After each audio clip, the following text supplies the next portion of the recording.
अध्याय 9 परम गुह्य ज्ञान। श्री भगवान ने कहा, हे अर्जुन, चूंकि तुम मुझसे कभी ईर्ष्या नहीं करते, इसलिए मैं तुम्हें यह परम गुह्य ज्ञान तथा अनुभूति बतलाऊंगा, जिसे जानकर तुम संसार के सारे क्लेशों से मुक्त हो जाओगे। यह ज्ञान सब विद्याओं का राजा है, जो समस्त रहस्यों में सर्वाधिक गोपनीय है।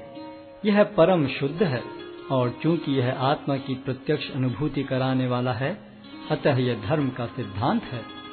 यह अविनाशी है और अत्यंत सुखपूर्वक संपन्न किया जाता है। हे परंतप, जो लोग भक्ति में श्रद्धा नहीं रखते, वे मुझे प्राप्त नहीं कर पाते। अतः वे इस भौतिक जगत में जन्म मृत्यु के मार्ग पर वापस आते रहते हैं। यह संपूर्ण जगत मेरे अव्यक्त रूप द्वारा व्याप्त है। समस्त जीव मुझ में हैं, किंतु मैं उनमें नहीं हूँ। तथापि मेरे द्वारा उत्पन्न सारी वस्तुएं मुझ में स्थित नहीं रहती। जरा मेरे योग ऐश्वर्य को देखो। यद्यपि मैं समस्त जीवों का पालक हूँ और सर्वत्र व्याप्त हूँ, लेकिन मैं इस विराट अभिव्यक्ति का अंश नहीं हूँ, क्योंकि मैं सृष्टि का कारण स्वरूप हूँ। जिस प्रकार सर्वत्र प्रवहमान प्रबल वायु सदैव आकाश में स्थित रहती है, उसी प्रकार समस्त उत्पन्न प्राणियों को मुझ में स्थित जानो। हे कुंती पुत्र, कल्पकांत होने पर सारे प्राणी मेरी प्रकृति में प्रवेश करते हैं, और अन्य कल्प के आरंभ होने पर मैं उन्हें अपनी शक्ति से पुनः उत्पन्न करता हूँ। संपूर्ण विराट जगत मेरे अधीन है। यह मेरी इच्छा से बारंबार स्वतः प्रकट होता रहता है, और मेरी ही इच्छा से अंत में विनष्ट होता है। हे धनंजय, ये सारे कर्म मुझे नहीं बांध पाते हैं। मैं उदासीन की भांति इन सारे भौतिक कर्मों से सदैव विरक्त रहता हूँ। हे कुंती पुत्र, यह भौतिक प्रकृति मेरी शक्तियों में से एक है, और मेरी अध्यक्षता में कार्य करती है, जिससे सारे चर तथा अचर प्राणी उत्पन्न होते हैं। इसके शासन में यह जगत बारंबार सृजित और विनष्ट होता रहता है। जब मैं मनुष्य रूप में अवतरित होता हूँ, तो मूर्ख मेरा उपहास करते हैं। वे मुझ परमेश्वर के दिव्य स्वभाव को नहीं जानते। जो लोग इस प्रकार मोहग्रस्त होते हैं, वे आसुरी तथा नास्तिक विचारों के प्रति आकृष्ट रहते हैं। इस मोहग्रस्त अवस्था में उनकी मुक्ति आशा, उनके सकाम कर्म तथा ज्ञान का अनुशीलन सभी निष्फल हो जाते हैं। हे पार्थ, मोहमुक्त महात्मा जन दैवी प्रकृति के संरक्षण में रहते हैं। वे पूर्णतः भक्ति में निमग्न रहते हैं, क्योंकि वे मुझे आदि तथा अविनाशी भगवान के रूप में जानते हैं। ये महात्मा मेरी महिमा का नित्य कीर्तन करते हुए, दृढ़ संकल्प के साथ प्रयास करते हुए, मुझे नमस्कार करते हुए भक्ति भाव से निरंतर मेरी पूजा करते हैं। अन्य लोग जो ज्ञान के अनुशीलन द्वारा यज्ञ में लगे रहते हैं, वे भगवान की पूजा उनके अद्वय रूप में, विविध रूपों में तथा विश्व रूप में करते हैं।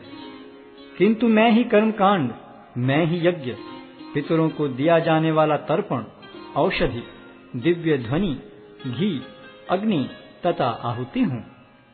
मैं इस ब्रह्मांड का पिता, माता, आश्रय तथा पितामह हूँ। मैं ज्ञेय, शुद्धिकर्ता तथा ओंकार हूँ। मैं ऋग्वेद, सामवेद तथा यजुर्वेद भी हूँ। मैं ही लक्ष्य, पालनकर्ता, स्वामी, साक्षी, धाम, शरण स्थली तथा अत्यंत प्रिय मित्र हूँ। मैं सृष्टि तथा प्रलय, सबका आधार, आश्रय तथा अविनाशी बीज भी हूँ। हे अर्जुन, मैं ही ताप प्रदान करता हूँ और वर्षा को रोकता तथा लाता हूँ। मैं अमृतत्व हूँ और साक्षात मृत्यु भी हूँ। आत्मा तथा पदार्थ दोनों मुझ ही में हैं। जो वेदों का अध्ययन करते तथा सोमरस का पान करते हैं, वे स्वर्ग प्राप्ति की गवेषणा करते हुए अप्रत्यक्ष रूप से मेरी पूजा करते हैं। वे पाप कर्मों से शुद्ध होकर इंद्र के पवित्र स्वर्गिक धाम में जन्म लेते हैं, जहाँ वे देवताओं का सा आनंद भोगते हैं। इस प्रकार जब वे विस्तृत स्वर्गिक इंद्रिय सुख को भोग लेते हैं और उनके पुण्य कर्मों के फल क्षीण हो जाते हैं, तो वे इस मृत्यु लोक में पुनः लौट आते हैं। इस प्रकार जो तीनों वेदों के सिद्धांतों में दृढ़ रहकर इंद्रिय सुख की गवेषणा करते हैं, उन्हें जन्म मृत्यु का चक्र ही मिल पाता है। किंतु जो लोग अनन्य भाव से मेरे दिव्य स्वरूप का ध्यान करते हुए निरंतर मेरी पूजा करते हैं, उनकी जो आवश्यकताएं होती हैं उन्हें मैं पूरा करता हूँ और जो कुछ उनके पास है उसकी रक्षा करता हूँ। हे कुंती पुत्र, जो लोग अन्य देवताओं के भक्त हैं और उनकी श्रद्धा पूर्वक पूजा करते हैं, वास्तव में वे भी मेरी ही पूजा करते हैं, किंतु वे यह त्रुटिपूर्वक ढंग से करते हैं। मैं ही समस्त यज्ञों का एकमात्र भोक्ता तथा स्वामी हूँ। अतः जो लोग मेरे वास्तविक दिव्य स्वभाव को नहीं पहचान पाते, वे नीचे गिर जाते हैं। जो देवताओं की पूजा करते हैं वे देवताओं के बीच जन्म लेंगे। जो पितरों को पूजते हैं वे पितरों के पास जाते हैं। जो भूत प्रेतों की उपासना करते हैं वे उन्हीं के बीच जन्म लेते हैं, और जो मेरी पूजा करते हैं वे मेरे साथ निवास करते हैं। यदि कोई प्रेम तथा भक्ति के साथ मुझे पत्र, पुष्प, फल या जल प्रदान करता है तो मैं उसे स्वीकार करता हूँ।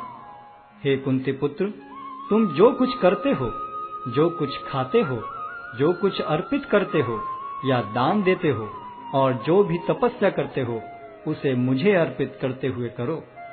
इस तरह तुम कर्म के बंधन तथा इसके शुभाशुभ फलों से मुक्त हो सकोगे। इस संन्यास योग में अपने चित्त को स्थिर करके तुम मुक्त होकर मेरे पास आ सकोगे। मैं न तो किसी से द्वेष करता हूँ, न ही किसी के साथ पक्षपात करता हूँ। मैं सबों के लिए संभाव हूँ, किंतु जो भी भक्ति पूर्वक मेरी सेवा करता है वह मेरा मित्र है, मुझ में स्थित रहता है और मैं भी उसका मित्र हूँ।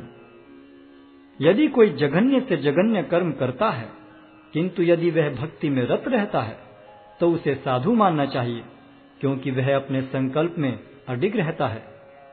वह तुरंत धर्मात्मा बन जाता है और स्थायी शांति को प्राप्त होता है। हे कुंती पुत्र, निडर होकर घोषणा कर दो कि मेरे भक्त का कभी विनाश नहीं होता है। हे पार्थ, जो लोग मेरी शरण ग्रहण करते हैं वे भले ही निम्न जन्मा स्त्री, वैश्य तथा शूद्र क्यों न हो, वे परम धाम को प्राप्त करते हैं। फिर धर्मात्मा ब्राह्मणों, भक्तों तथा राज ऋषियों के लिए तो कहना ही क्या है। अतः इस क्षणिक दुख में संसार में आ जाने पर मेरी प्रेमा भक्ति में अपने आप को लगाओ। अपने मन को मेरे नित्य चिंतन में लगाओ, मेरे भक्त बनो, मुझे नमस्कार करो और मेरी ही पूजा करो।